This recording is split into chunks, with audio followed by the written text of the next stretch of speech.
Hey guys, welcome back to my channel. If you're new here, my name is Ellie, aka All Too Swift, and I upload videos about all things Taylor Swift and sometimes more.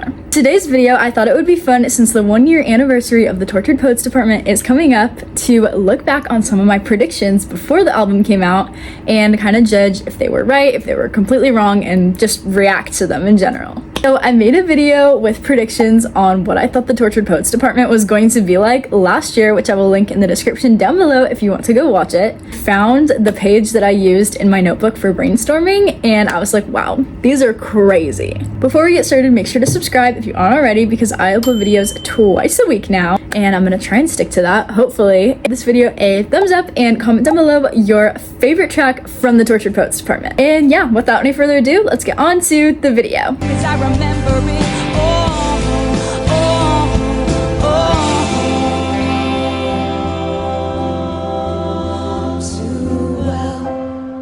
Here is the page with my predictions. I actually haven't watched the video, so I'm not sure how many of these I talk about in the video, but we're going off of what I have in my notebook. My first one is actually pretty good. I said LOML will have multiple meanings, and then I put love of my life and an arrow to loss of my life. And this is basically true. I feel like I slayed with that one. It's kind of what the song is about. Like, yeah, it never says love of my life, it says love of your life, but it's kind of implied. Listening to the song, you think it's going to be love of my life, and then at the end, it's loss of my life. So I was pretty correct on that one. The next one says the manuscript will be about a sort of blueprint for a love story and how it didn't work out. I feel like this one was kind of accurate because the manuscript is about kind of a manuscript of a story, and the whole idea that the story was hers, but now it's ours. So I was kind of right with that one. But it's not really, well, there is a love story that doesn't work out. She thought this person was like the love of her life, and then they broke up and was really going through it. So, I mean, I feel like this one was pretty accurate as well. The next one says the alchemy will be about a love that turned golden, but it was fake gold. I thought I ate with this prediction.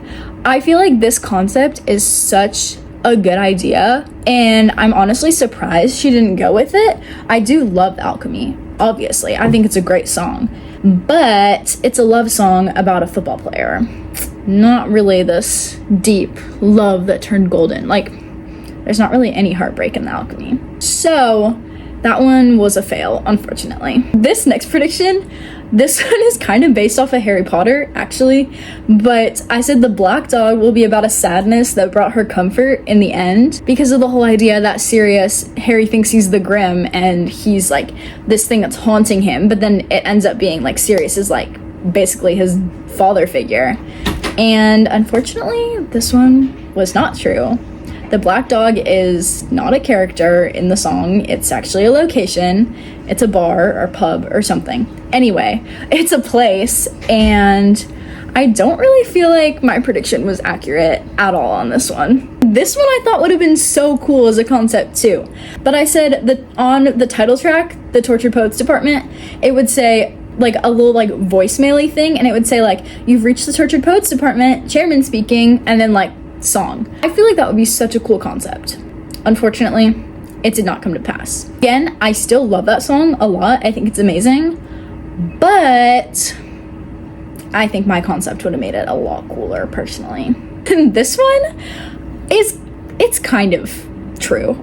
I said that I thought Florida would be like a political commentary of sorts, and it wasn't, but it kind of was. In the song, she talks about how like Florida, like you can get away, and like it's like different from everywhere else. And so like, yeah, but also no at the same time. This one could not be further from the truth. I said guilty as sin. Was the breakup her fault, or is she in the wrong?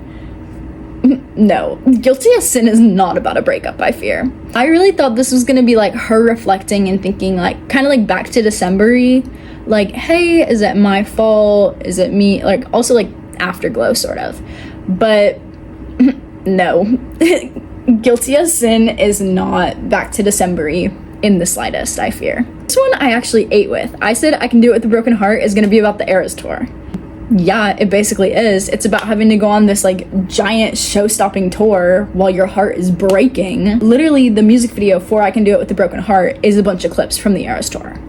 So even though like the song itself doesn't explicitly state that it's about the Eras tour, it basically is.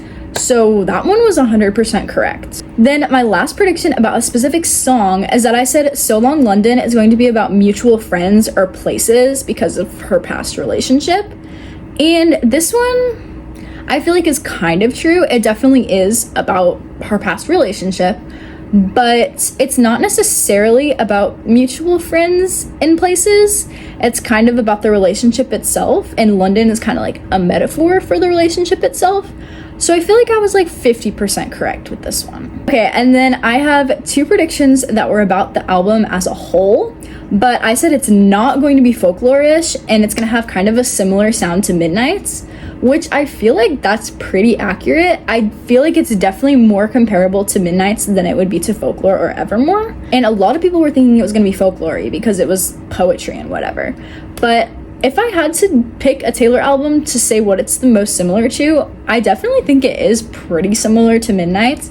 It has that pop vibe to it still, obviously. So it's kind of Reputation, Midnight's, Lover, like her later albums that aren't Folklore and Evermore, basically. And then my last prediction was that I was really hoping it was gonna be like an emo, like punk album, because I love a good Panic at the Disco song. But unfortunately, that did not happen. So I'm holding out hope for TS12 that maybe someday we'll get an emo or pop punk album, because that would be so good. But yeah, that's it for today's video. Hopefully you guys enjoyed hearing my predictions about the Tortured Poets Department from last year before it was released. Some of these were like actually really accurate, and some of them were completely off the mark.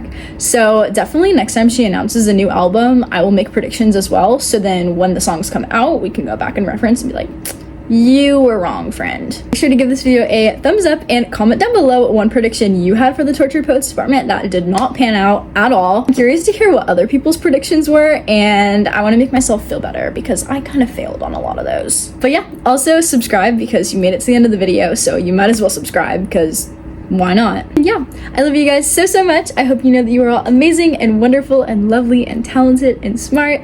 And yeah, bye guys.